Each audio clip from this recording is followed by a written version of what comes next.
You are listening to Something Rather Than Nothing. Creator and host, Ken Vellante. Editor and producer, Peter Bauer. Hey everybody, this is Ken Vellante with the Something Rather Than Nothing podcast.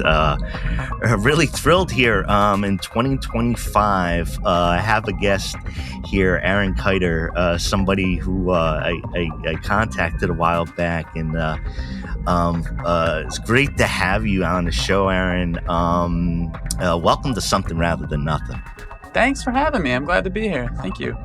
Yeah, I want to I think when people connect with artists, I think sometimes artists like to find out how the heck you run into my stuff. But it was just the show bits and the music and animation and jokes and using bits of of lyrics from songs. And it's of course it's a visual that I'm going to say right off the bat, everybody, I encourage you to look at it just so you know, you can see what I'm talking about. But for me, I saw that and I was thrilled that such a thing exists. I think I'm in some sort of targeted audience, loving the music and loving the animation. And so just maybe starting with that, how I encountered you. Can you let us know about Showbits and some of the creative work you do?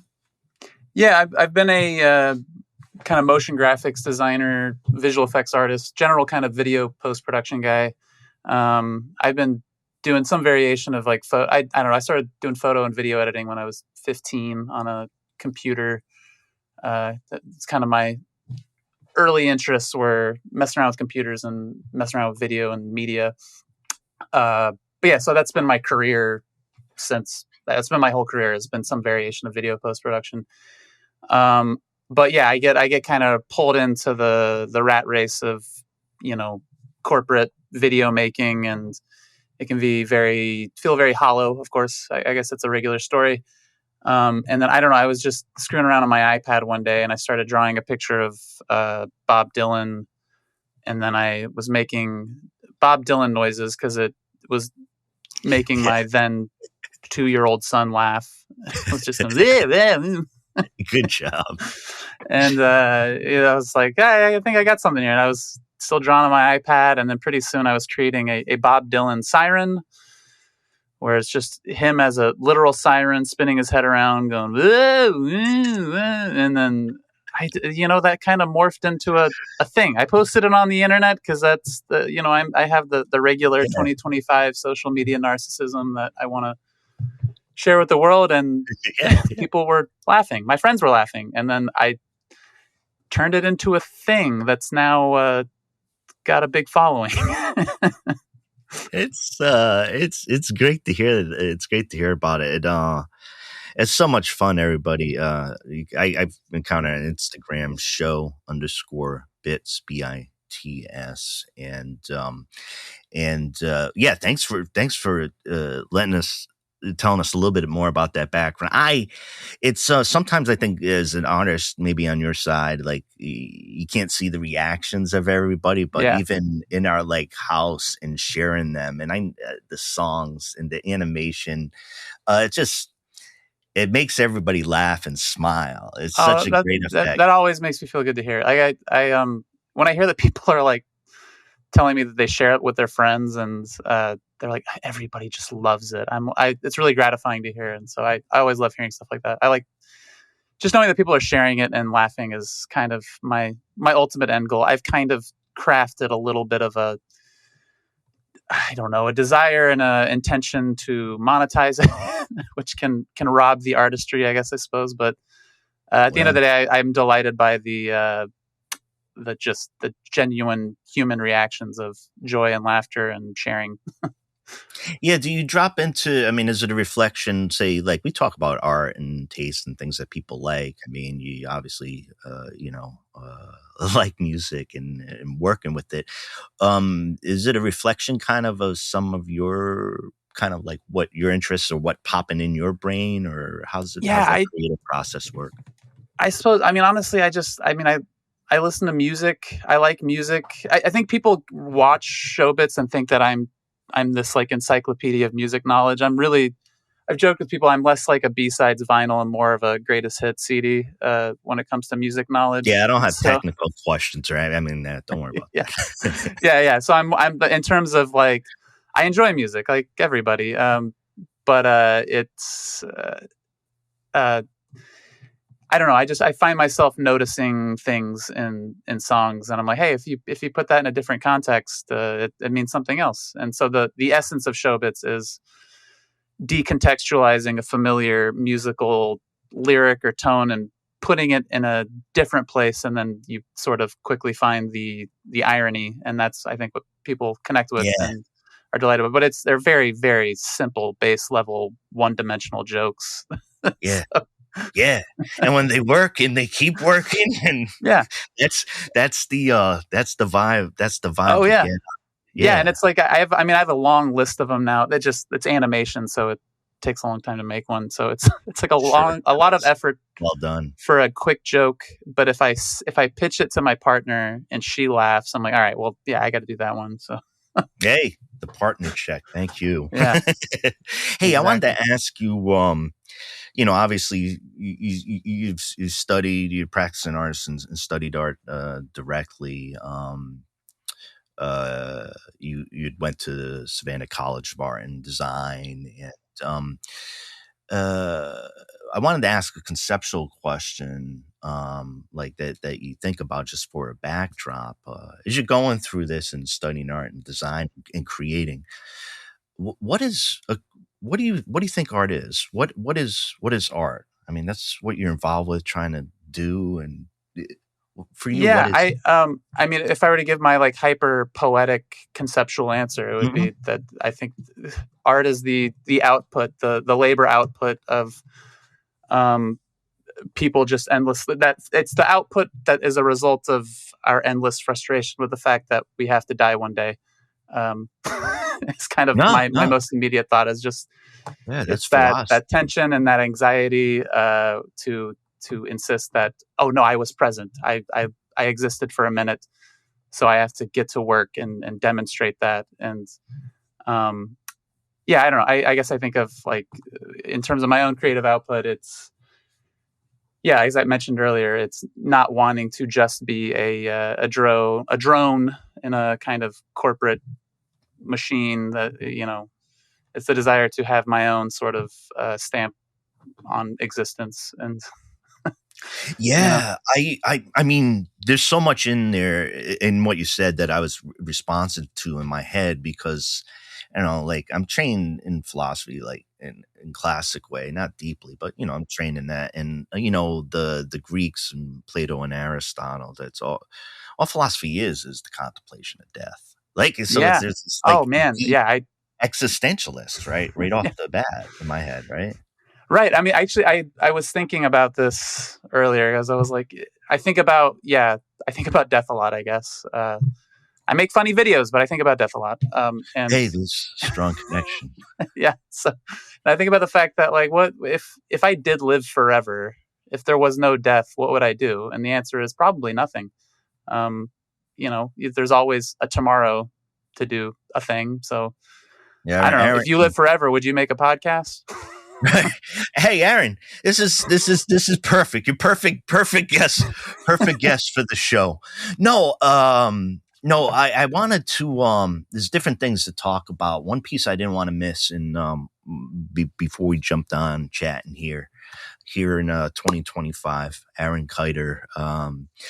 Uh, I grew up in Pawtucket, Rhode Island. Listeners might, Mhm. they know a little bit of my bio and stuff like that. I talk once in a while about Rhode Island School of Design, which had such an outsized meaning for me. And I was describing it and, working class kid in this mill city out in Rhode Island, just another kid, but I had the mind that I did. And I was like, interested in shit as a little kid.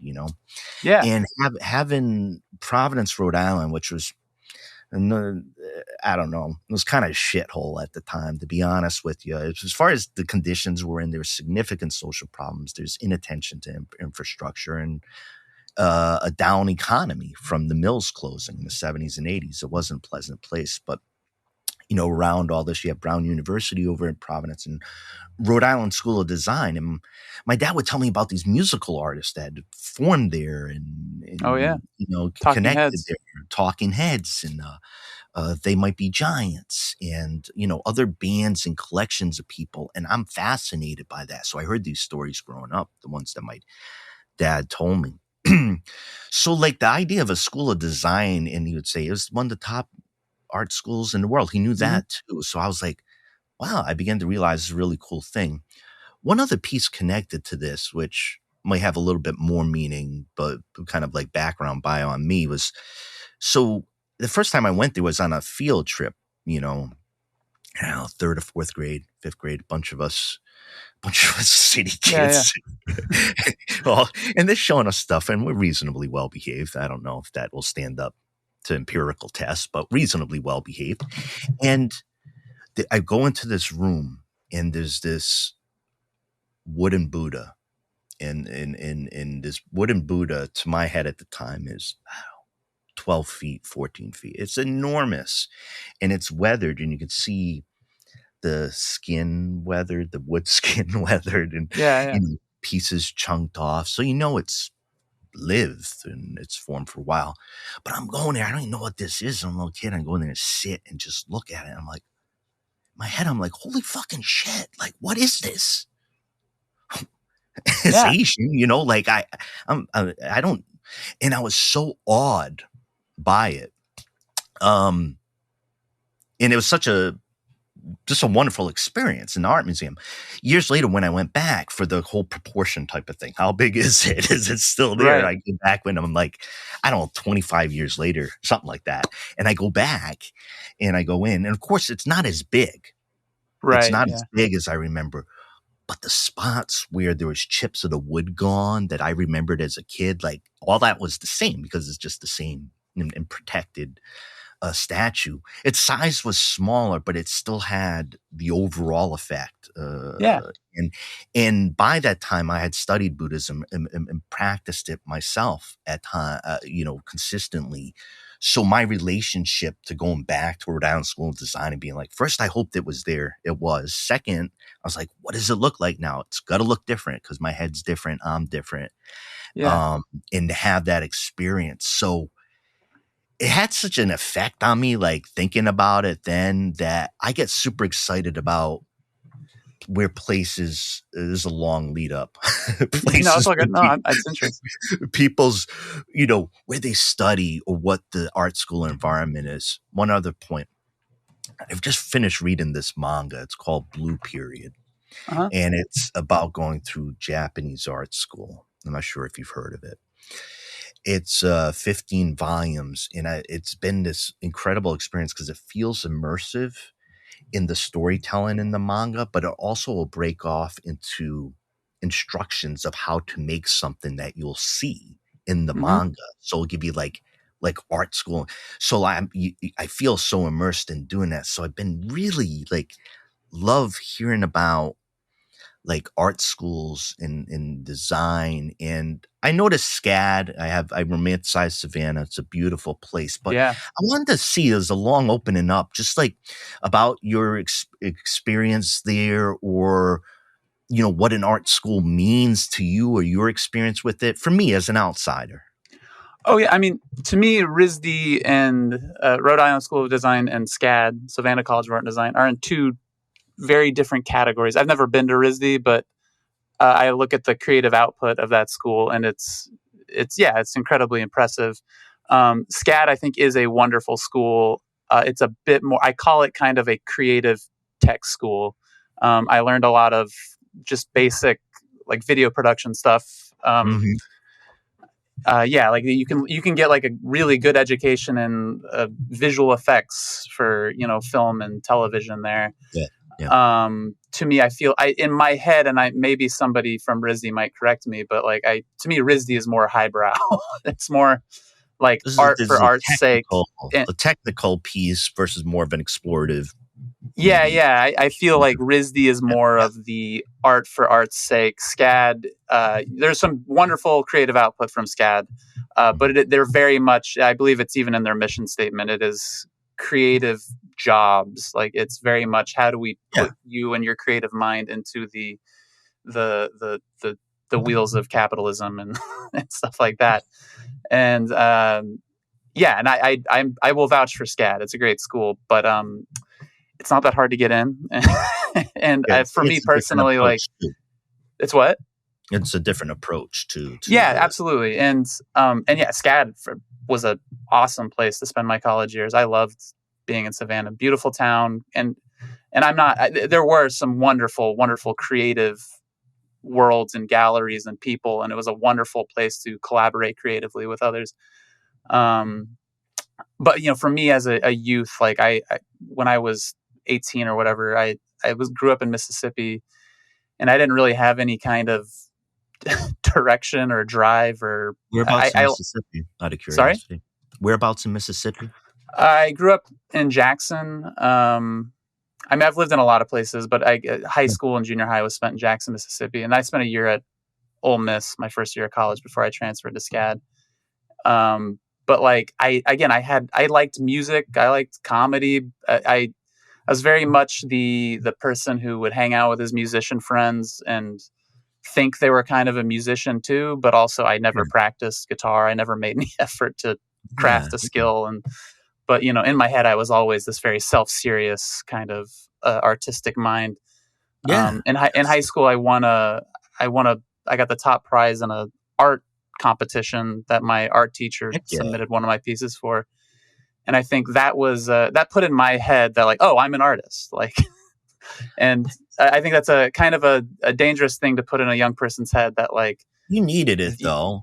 Well, yeah. I mean, it was like, you're an artist, and it's like, now I'm an artist. I don't have to prove it. Like, did you feel it then? That's one of the questions I asked. Did you feel it then when it was said, or I mean, what was the experience? I think it was just I was a listless teenager who took his own attitudes and opinions very seriously, and but like I guess I sort of bemoan the fact that I didn't really spend any time crafting a lot of skills in my youth. Like it's very much that thing of like, oh no, I'm a rock star, I'm an artist, I don't have to learn anything, I don't have to actually prove it. But over time I kind of I got out of that that mindset, I guess, that sort of slightly entitled maybe mindset of take me seriously because I should be taken seriously. And then I actually started realizing even later in college that like, no, you have to have output. You have to have creative output if you're going to imbue this title upon yourself. Does that make sense? Like, yeah, well, I mean, we're both too serious and both laugh about it too. I mean, yeah, totally. That intensity. I mean, when you like going back, I mean, it's a philosophy show here, is the undergird. But I mean, you were, I think, connecting to the point and like thinking about Plato and Aristotle. Like for me, take the Republic. The Republic for me is a profound work by Plato, and one of the pieces is that he says society killed Socrates. That's fucked up. That's wrong. How does a society do that? Let me figure out what a just society is so we don't kill a Socrates. I'm like, man, that's pretty. Like, I want to read that. Yeah, totally. I want to read that. I want to read like the thinking about that. And I think, there's an obsessiveness about in some philosophers that I enjoy about justice and death. And like, what are we doing? Part of the question is, and I think you grapple with it, what we're saying is like, we're an artist. I'm an artist. We're artists. We create.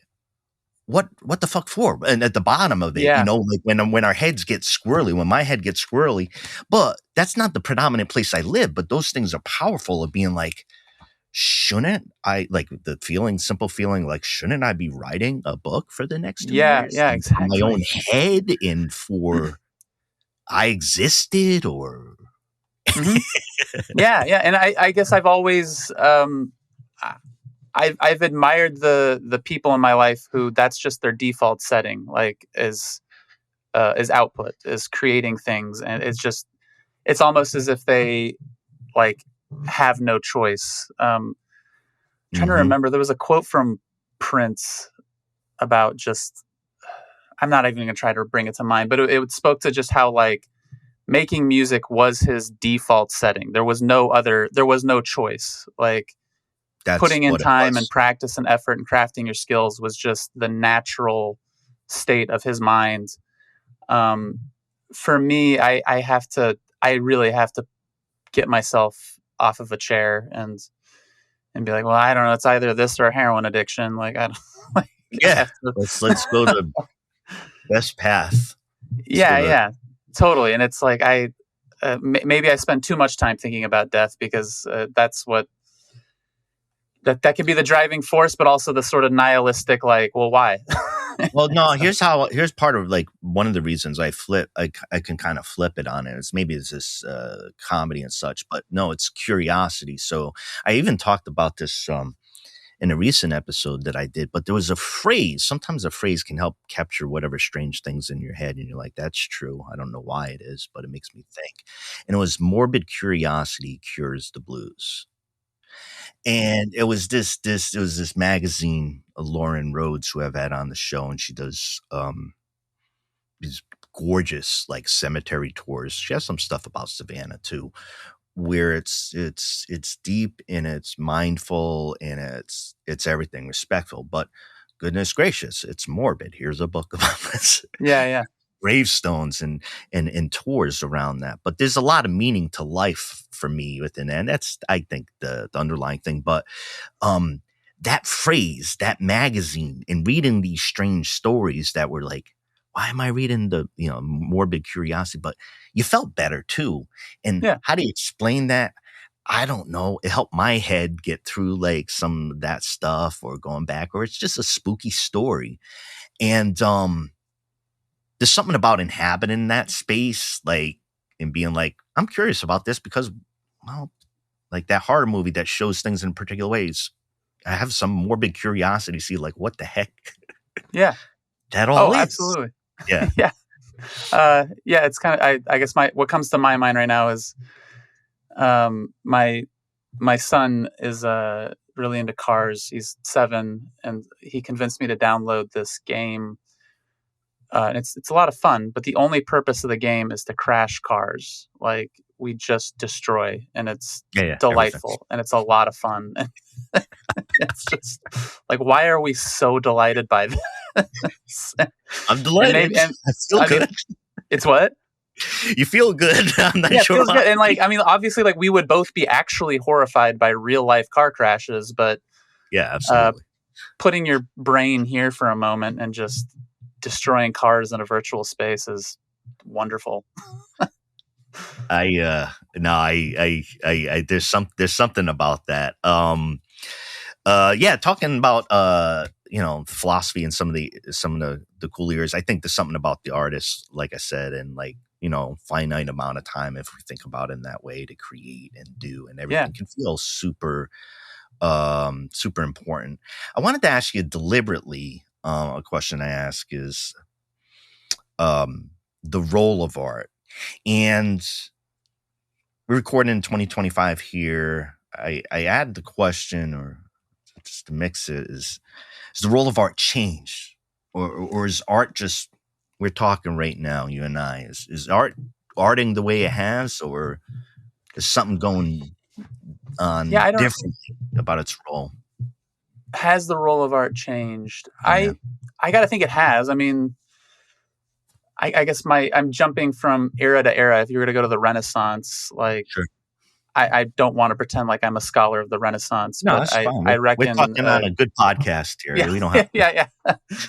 But if you were an artist, you were you had a patron. You had the Pope paying for a sculpture or whatever the fuck. And that was a status in society who had that role. And now I'm thinking, in 2025, everybody's a goddamn artist. I mean, if you have a TikTok account, you're an artist. And that sounds really cynical, but like, I don't mean for it to be like it. I think everybody should try and investigate their mind through creative acts. And right, who's to say? Part of the underneath these questions, kind of, people say there's who's to say, but who's to say sometimes? Yeah, exactly. And I mean, it's actually jumping from the Renaissance to TikTok. And how did serfs and peasants in the 1500s, how did they satisfy themselves? And I don't know. I don't. Like I said, I'm not enough of a scholar to say what life was like for a regular person in the Renaissance. But I imagine you had other sources of joy that were less burdened by the constant demands for your attention that we have today. And there was probably a simplicity to life and living and existence that were just, making a few quick little crafts for your family or the people around you was satisfying enough. And yeah, today it feels like maybe we find ourselves so trapped inside of corporate business boxes and sitting in front of computers and doing what feels like menial tasks that you have to find another thing to remind yourself that you are a human being and not just like a cog that's pushed through. So yeah, I don't know. Maybe it's a TikTok account. Maybe it's a craft project. I find it interesting that we started using the word content instead of art. Which I just find.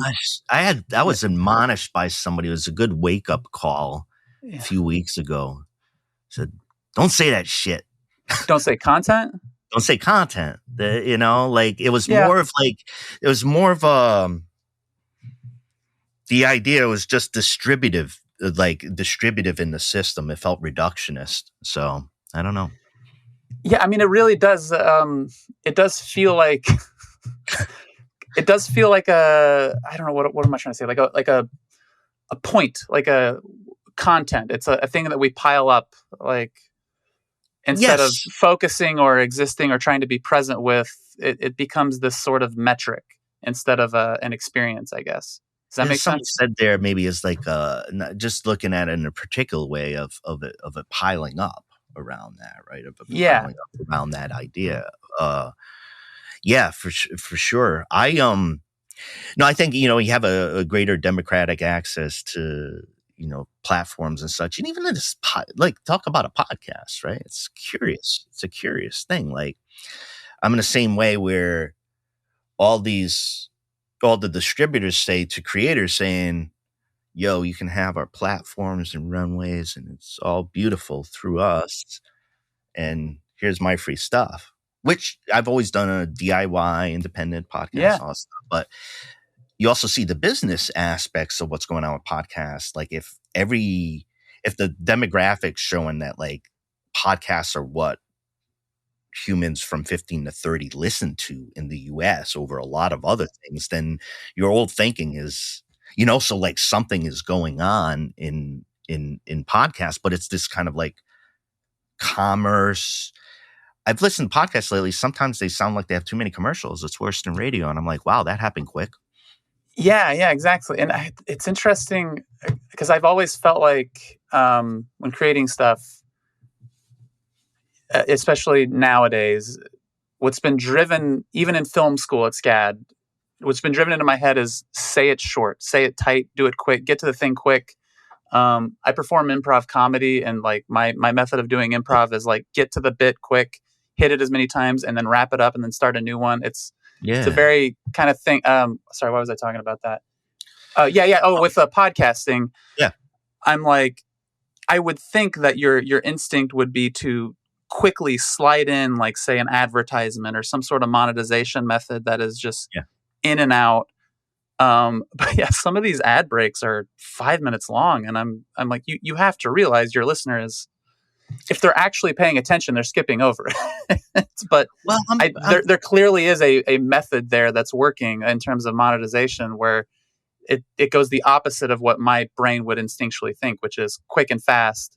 This is long and developed and, Yeah, on the quick and fast, I was thinking about that because on your bits, you mentioned the show bits, and there's a purity or a simplicity in there in Oh yeah. that too. So like even just looking at it that way, the discrete art objects that you're making are like part of the songs in our mind. Many people have, within the culture hearing Yeah. these songs, but are within, and they fit within like that ecosystem. But there's a simplicity and the irony and the laugh. It's all so quick there, and I think that's so effective. Like when you're talking about your training, for me, it'd be like sometimes the technical training could be so much, whereas I need the creativity, but that technical training you have shows in what you're looking for like, there it is. There's the art piece right there. Yeah. And I guess maybe it's just if I were a person who had some grand vision that was like, no, you have to sit with, I need your time. I need your attention. I need you to sit down and focus. That's a challenge, especially when people are flicking their thumbs up on so fast. Just too many things needing their attention. You have to get it really quick. And so I think part of the success of Showbits is the fact that like I have to grab somebody literally in the first second. I'm also on TikTok, and you can see where like people's attention drops off. People are swiping to the next thing, and this is not exaggeration, within the first second about 50% of the time. And so everything that's the first. It's a thing in our brain that is just responding to like, no, the better dopamine hit is just a thumb flick away. And I think you're getting a tiny bit more dopamine from that like possibility than the actual interaction from the thing. Does that make sense? Like it does if we leave it there. Oh my goodness. Yeah. I think we got a part 2 on that subtle point for it's kind of dark and depressing, but like I don't know, that's just that's what you're trying to grab is people's little, brain chemicals quickly, and it's the impacts of that. I think I don't know, there's something about what you create. I mean, it's weird to create a podcast for me, like I think it's expanded out, and to have the ability to have these conversations, but also to recognize how idiosyncratic these conversations are becoming, right? Like being able to discuss and talk about these questions that what is art isn't neatly monetized into like, oh wow, that's a great experience of thinking about thinking. Yeah. So it's exploratory in that way. And I love creativity. I love creativity for that. I wanted to ask you the big question of the show, which probably gets back to the heart of it all: life, death, existence. Title of the show. Right. Why is there something rather than nothing? I'm afraid I don't really have like a good, sexy answer for that. I think that question is a trap that conscious creatures have. Does that make sense? Like, why is there something rather than nothing? That's not a thing that like tigers on the savannah are pondering. It's just. I mean, I don't. That sounds like I'm saying that out luxury. You what? It could be bourgeois luxury. Exactly. I kind of think so a little bit. Like that's good. And it's just like I don't know. It sounds like my answer, which is like it's a brute fact that something exists, I guess. Yeah. No, it can be. It feels like it's going against critical thought. I want to forever explore that question, but it's also just maybe not really a question that exists outside of our own minds, and existence and something is just a brute fact. I don't know. I think on one of the solutions, which is absolutely not a solution, but it's a solution for philosopher, I think, is in the Buddhist tradition, the unanswerable questions. There were questions of this, like what came first, or is it God? Like these questions. And basically, at least as part of a traditional doctrine within the Buddhist tradition, was like, yo, don't go crazy over in that field. Yeah, exactly. Like, but not to minimize the question, but say, okay, you want to get into those questions, they are categorically unanswerable. So as long as totally. And I mean, I think it's part of the joy of being a human and a consciousness and everything is pondering that question and thinking, and again, finding the tension and anxiety that lies at the heart of just being a person who has to face their own mortality. It makes me think of there's a friend of mine who's a comedian, David Huntsberger. He made these really funny comics, and one was like a depiction of it's like a bunch of scientists looking in at like a robot who had just hung himself, and they're all cheering and high-fiving because they made a consciousness like self-aware. Now they knew they had. like Morbid curiosity cures the blues. Right. The moment they created sentience, that sentience wanted to die. And they're like, we did it. It's like, so I don't know. In terms of addressing why is there something rather, you mentioned Buddhism, like I try to spend, I don't know if I would call it Buddhist, but I try to spend a lot of time in meditation, and part of that is just acknowledging the fact that the thing that I call myself is a complete illusion that is manufactured and made up. And that illusion is the one that is burdened by the question, why is there something rather than nothing? Geez, you unlocked the key there. Yeah, I know. I think even just dropping down at the Buddhist, no thing, like not empty of inherent existence, empty of thinginess, that critique, that outlook, it really appeals to me. But I think you're right. Attachment to the question, pursuit of it. Heck, I'm almost 300 episodes in, Aaron, and I'm not closer to the answer. So, hey, there's your empirical proof. But you say, hey, Ben's way out there, but he's got some good stuff, but I don't think he has any. Yeah. I feel like that's what, when we create the ego and you and I chat over a computer and talk about that question, the illumination and the thoughts and the things that sprout out of that question are what, I don't know, keeps me living. That's right. Hey, everybody talking Aaron Keuter. And Aaron, can you tell folks deliberately? I mean, part of this is I really want folks to see the show bits and to see your creativity. When somebody asks about your art, what you do, how do you share it? What would you let the audience know about? I mean, Instagram is the easiest place. That's at show SHOW_bits BITS. It's the same tag. On all the platforms, I try to keep that tag the same. I never update YouTube, but I think it's the same thing on YouTube as well. So YouTube, Instagram, TikTok, you'll find them all there. But the most common place you'll find them is on Instagram because of monetization reasons. Just the ways I've capitalized and turned the thing that was my own source of internal personal joy into a business is easiest done on Instagram, as it turns out. Oh, heck yeah. I mean, folks, check out it. It's fun, particularly if you really drop into the music. But even if you're not familiar, it's too much. It's a great thing. And I'm glad at least, we talk about the drives and the engines, right? In philosophy. But there is a piece where, my coming in contact and seeing that and sharing around over here in a little microculture like here and all over the places.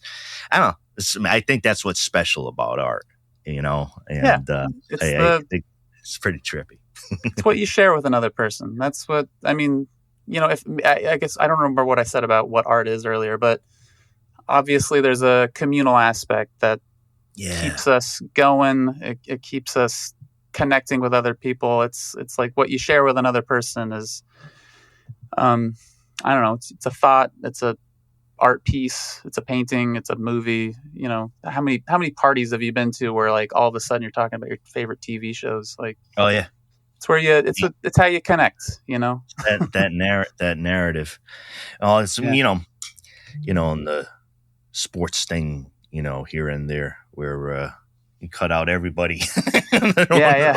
own little climate. No, Aaron, it's been great. It's been great to chat with you. I wanted to ask you one more little question, if you indulge me. On the show throughout time, you mentioned comedy, stand-up comedy, and I'm fascinated by stand-up comedy. For me, I think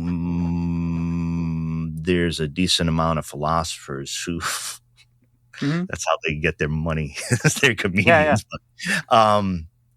But, what for you? For me, that's I'm fascinated by the courage. I truly am. Just me. But what's the experience? What's it like? Well, I've done stand-up comedy a few times, and I had reasonably good reactions to my material, but most of what I've done has been improv comedy. So it's like getting up with a group of people to goof about and hopefully be entertaining. But yeah, you mentioned the comedians as like the philosophers of our time. Yeah, I think there's something to that. Like they're the source of irony, or exploring irony and kind of finding the absurdities in which, the absurdities and the dichotomies and the things that don't always fit and make sense. Language and that's what philosophers, makes them even language philosophers. Yeah. Not to interrupt you, but like obsession about language and how you say something. Yeah, totally. There was a crossword puzzle recently. I do the New York Times crossword, and it was the one of the long lined things was a Stephen Wright joke that was like, it was just simply, why is phonetically spelled that way? And like, yeah, it's absurd that it phonetically is spelled with a PH. So that right there is a beautiful piece of irony that kind of gently explores the silly ways human brains craft meaning and thought. And Stephen Wright putting a humidifier and a dehumidifier in the same and letting them fight it out. Yeah, exactly. That joke's got more gas in it still. Oh yeah, I remember that. I was exposed to that joke in an episode of the kids show, The Adventures of Pete and Pete, when I was a kid. They did that. But yeah, no, I mean, what I do improv because it's more, it's communal, and it's, in my opinion, like, I don't want to say easier. To me, stand-up comedy is, you're up there by yourself. And I've done it a few times to success and not so good success. And I can tell you the difference between doing a bad improv set and doing a bad stand-up set. It's not, I mean, like, you do a bad improv set, you're like, it was kind of a bummer, but you're like high-fiving your friends. Hey, we tried. You do a bad stand-up set, and you want to kill yourself. You're like, I thought this was...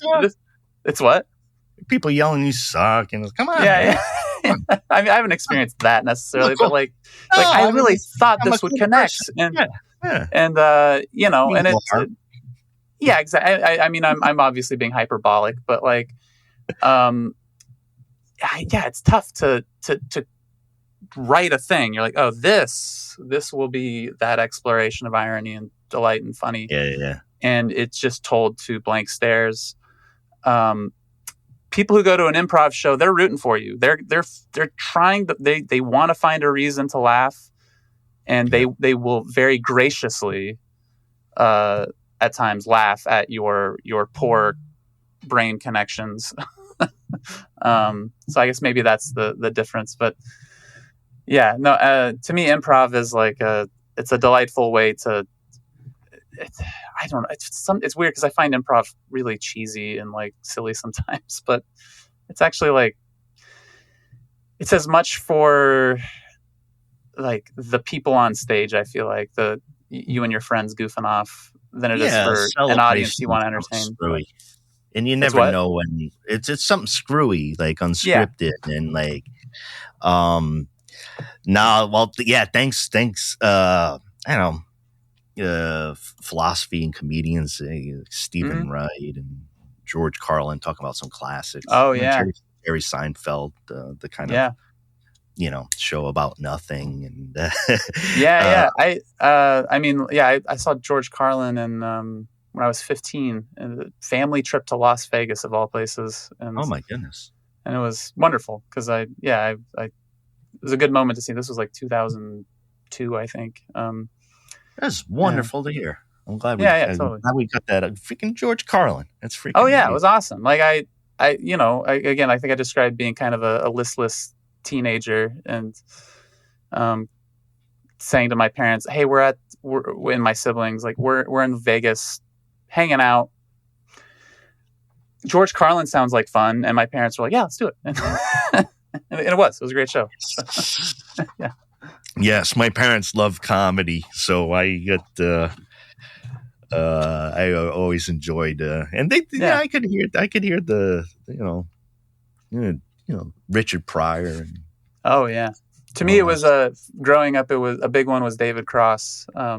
Yeah, I started college around 2003, and I loved Mr. Show. Like I watched that throughout the 90s. Mr. Amazing Show was sketch comedy. Mr. Show, everybody, if you haven't seen Mr. Show, drop in, make sure amazing.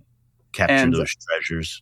Yeah, in 2003, I was a very, again, in Mississippi, kind of token left of center of my community and my family, politically and socially. Yeah. And 2003, I remember getting into yelling matches with my own father about the Iraq War. But I was also like, I don't know, I felt like everybody around me was against me. And I was like, maybe I should just shut up and I don't know, maybe I don't have all the right information and maybe I should just cool it. I'm not getting the positive reaction these things. Yeah. And I was like, it seems so obvious to me, but maybe I'm wrong. And then I remember buying a David Cross stand-up comedy album, and it was called It's Not Funny. And if you were to point to a formative thing in my head, it was that album, because it was the moment. I remember listening to it on a drive from Jackson, Mississippi to Oxford, Mississippi, before I did my freshman year of college. And I was like, it was really fucking funny, really politically, socially dark. And I just remember thinking, no, I'm right. I was like, I'm actually right. I thought I shared this attitude with some other people. It's good to hear that it's being validated. It's just not in my community. So, well, there is something. I think that's just profoundly important. It's like if you look at a painting and you never say a word about it, and the painter's painted this a long time, but there's something about whether it's funny or morbid or strange. I don't know what that is, but I do know what it is a little bit, but I don't have the word for it. You have that experience of being like, somebody saw the same thing that I saw once. Is that Buddha sculpture your version of that? Well, it's such an outsized thing. It's so funny, right? Because going into it, there is the reverential piece, right? So City Kid is supposed to be big and everything like that. But for me, it was so profoundly perfect because it was weathered, it wasn't and was it art? We were viewing it as art and under lights and everything. It's a reverential statue, but for me, how old was it? 13th century from Japan. Oh, okay. That's incredible. Yeah. That's amazing. And in just seeing, I was like, was it out? As a kid, my brain goes, I had it to tell you this. I got a poster of it when I was at Rhode Island School of Design one time, and I work. I do union work during the day, well, at night as well. Sometimes, most of the time. But back behind me, my union office, the desk, I had that Buddha for 10 years back behind it, right behind my desk, and it was that Rhode Island School. Does it just a promotional kind of nice poster, but. So profound in those, because for me as an intellectual, it's like, I don't need idols. I don't need idolatry and stuff like that. But I also grew up Roman Catholic. So, seeing those type of things could be a comfort that I'm like, I don't want that comfort. I don't want the candles. I think that's wonderful thing to have. I mean, it's deeply personal to you. And, in terms of being idols, I guess I was trying to think of my own version of that. I remember seeing the painting Christina's World by Andrew Wyeth at the. That's one of my favorites. Oh yeah, me too. Like, and like I'd seen pictures of it, and I was like, it's a beautiful painting. And then I Go was off on wandering. this painting. I'm telling you right up front. Go off on this painting. Go. Yeah. Oh yeah, totally. I was wandering around MoMA, and I just turned a corner, and it's just like in a hallway, and you're like, and it's very striking and very moving, and it's just the depiction of you see just this sort of dreary, dark scenery of a woman looking at like a farm building. Man, it's been so long since I've looked at it. But I'm like, am I missing the farm details? building out in the distance is I don't know what is a hay or the long grass is brown, and she's reached out, disabled, right, physically disabled, reaching. Yeah, and it's like I didn't know the history of the painting, but like I just thought it was like, oh, it's from behind of a beautiful woman staring out into this space. And it wasn't until later I was like, oh, she has polio. Like she can't walk. I'm literally, it's really cool to bring that up because I'm literally looking at it's a small depiction, but I have it over on the top of my mirror in the room. Do you really? Yeah. It's right up on top. And, a dress, I'm looking at over there now, at least the reproduction. The dress is prominently white within that greenish, brownish. Yeah. Field of long grasses. But I saw it like you did for the first time in my life. I had adored this painting forever. I have Wyeth books here and there. And I'd never seen Christina's World. And I'm tripping around MoMA like you were. And it was within the last year or two. I'd never seen it. I didn't even know it was there. Yeah, I didn't even know it was in that. I didn't, right? And I probably saw it in the same spot you were. And for me, I was like, yo, this is a weird ass spot for this painting to be in. Cause like, I don't know, then by my head, I was like, Christina's World. It's just like, it's out of nowhere. It's not prominently displayed. And yet it's to me like one of the most moving pieces in the MoMA. And I agree. I find that so weird. Cause like, I don't know what it is that you and I are connecting over. Like I'm a very kind of materialist, determinist kind of guy. And I'm like, I don't know, maybe there's some other dimensional aspects where I experience that. Wistfulness, impossibility. I don't know, there's positive readings of it too, of like perseverance. If you think that there's movement, but if you don't think there's movement, she's trapped. Yeah, exactly. You're spending so much time thinking about a woman's experience and you're seeing the back of her head. And in the field. So, and the fact that like I love that you and I both had a similar impression and experience. I was floored, and like every once in a while. So everybody goes through art museums in their own weird way. I don't go through them in any conventional way. I'll skip rooms if I'm not down for them right then. I'll skip areas. I'll be like, and I'll focus or I'll explore, but.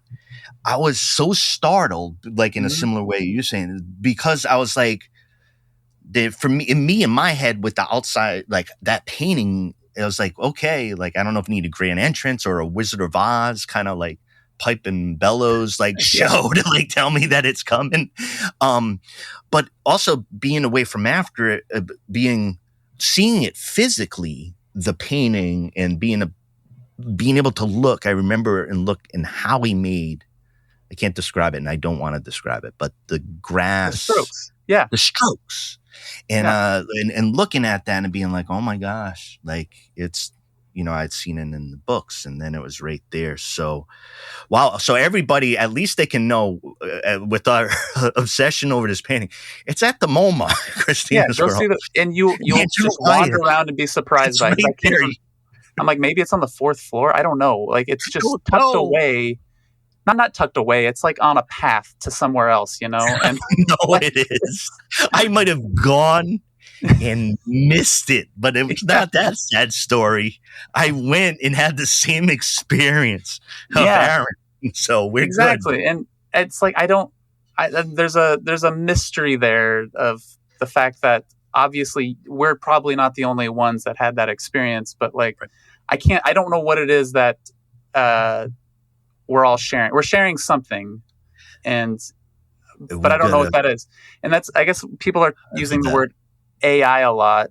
Yeah. And like I've messed around with AI models myself just out of curiosity, and like you can generate some interesting imagery, but my experience with it so far is that it's just, I have no other way to put it except that it's incredibly hollow. Like it might be kind of a striking image, but like my experience of it just feels so empty. That's where the philosophy is, right? I mean, I think everything it's in. If you're interested, it's in those areas because, you're talking about an empirical or materialist in your sense, right? The things are the things, or the colors and the whatever should be the same colors, similar colors, but there's something that's not. There's not right. Something's another not right. dimension that you and I are both high-fiving each other on. I don't. So, yeah. No, final thing on the Wyeth. I had a friend of mine, a painter overseas, and where she lives, they have books, but they didn't have kind of like Andrew Wyeth volumes, and was really just loved it and wanted American volumes. Some stuff that be able to find around. Wyeth family volumes, Andrew Wyeth themselves, the Hilga paintings, Scandalous, all these kind of histories, and I sent a whole bunch. But it's kind of that type of kind of like the deep connection to Wyeth and that type of painting that draws. What is it that draws? We should talk some more of that. Get a panel. Gets regular smarty pants like ourselves to kick that one around. Yeah, and, totally. Why is Christina's World have what it has in it?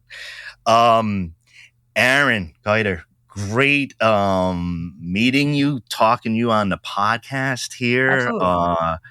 Everybody, hope you have if you listen to this begin in 2025, New Year recording here in the new year, and really super glad to have met you, Aaron, and had the chance to chat about shit like why this stuff, like this stuff's important, or like right. why do we do all these things and right now too? So I really appreciate your time and your creativity. Yeah, absolutely. I appreciate being on the show. Thank you so much for having me. It was a joy. Thank you. Everybody, check out Showbits, Aaron Keuter. Check out all his work. Take care. Thanks.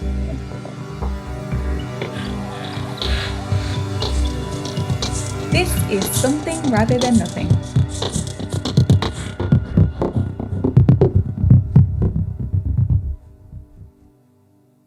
And listeners, to stay connected with us and our guests, visit somethingratherthannothing.com.